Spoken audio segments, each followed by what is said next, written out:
वक्फ board पर प्रदेश के कृषि मंत्री सूर्य प्रताप शाही का बड़ा बयान।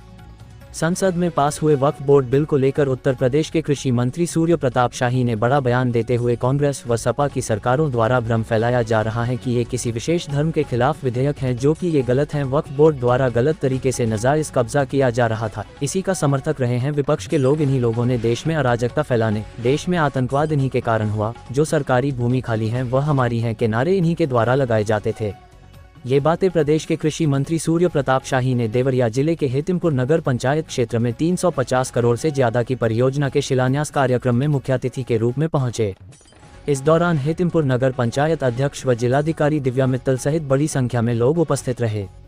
Ravi Prakash, all India news 24/7 Deoria. जिसमें हजारों क्या, मुझे लगता है यदि 2500-30 हजार की संख्या भीड़ पार कर जाती हो तो यह कोई अतिशोक्ति नहीं है। लेकिन कार्यक्रम तो होता रहता था, लेकिन सुविधाओं का अभाव था।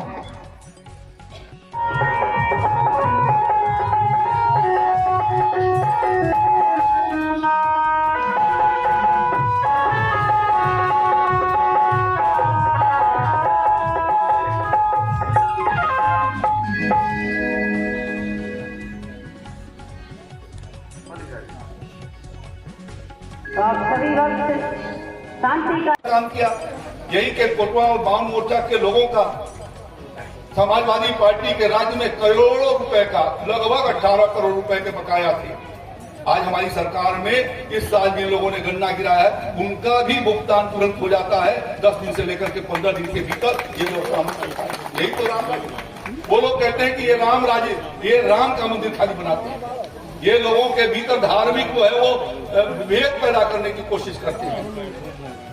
एक वो सरकार थी जो खाली कब्रिस्तान को बाउंड्री घेरने का काम करती थी। मुर्दा लोग जो थे उनको घेरने का था।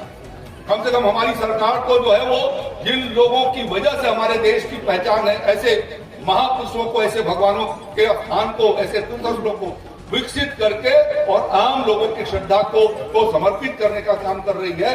ये हमारी सरकार के प्रयास है। बिल पेश किया गया है, उसको लेकर विपक्षियों द्वारा भ्रम फैलाया जा रहा है कि मुस्कानों का क्या कहेंगे? वो विपक्ष के लोग किसी भी अच्छे चीज का समर्थन नहीं करते। वो हमेशा इसी बात की कोशिश करते हैं कि देश के भीतर कैसे जो नाजायज कब्जा करने वाले लोग हैं, जिनके पास कोई रिकॉर्ड नहीं है, उनके कब्जा के कैसे उनको संरक्षण दिया जाए। यही काम समाजवादी पार्टी के लोग और कांग्रेस के लोग करते रहे और उन लोगों ने ही देश के भीतर आतंकवाद के आने का रास्ता खोला। ये वही लोग हैं जिन लोगों ने देश का बंटवारा किया। ये वही लोग हैं जिन्होंने नक्सलवाद को भी प्रोत्साहित किया और देश के भीतर अराजकता को पैदा करने की कोशिश किया। और उत्तर प्रदेश के भीतर इन लोगों ने जो ज़मीन सरकारी है वो ज़मीन हमारी है। ये 52 मोर्चा के भी ज़मीन को कहा जाता था कि हमारी है। यहीं पर जो है वो पौराहरी बाबा का जो आश्रम है उसको भी बताया जाता था कि ये ज़मीन हमारी है। तो ये तो समाजवादी पार्टी के राज्य में ऐसा ही सब किया जाता रहा है और इस नाते उन लोगों को तकलीफ है कि अब उसे कानून के द्वारा रेगुलेट किया जाएगा। जो इन लोगों ने उस भूमि का यदि उन्होंने उनको वक्फ को सौंपा है, जिनके पास रिकॉर्ड है वो वक्फ की ज़मीन रहेगी। और जिन लोगों ने नाजायज किसी भी ज़मीन को बता दिया, पहले की व्यवस्था ये थी कि हम कोटवा बावन मोर्चा मंदिर को भी कह दें कि ये वक्फ की ज़मीन है तो खाली कह देने से वक्फ हो जाएगी। तो वो व्यवस्था को ख़त्म करके उसको अधिकृत रूप से उसको रिकॉर्ड के साथ, अभिलेखों के साथ जोड़ा जा रहा है। नाजायज जिन लोगों ने कब्जा किया है उनको वो कब्जे से उनसे मुक्त किया जाएगा और सार्वजनिक कार्यों के लिए उसके प्रयोग होंगे। इस नाते उनको तकलीफ है।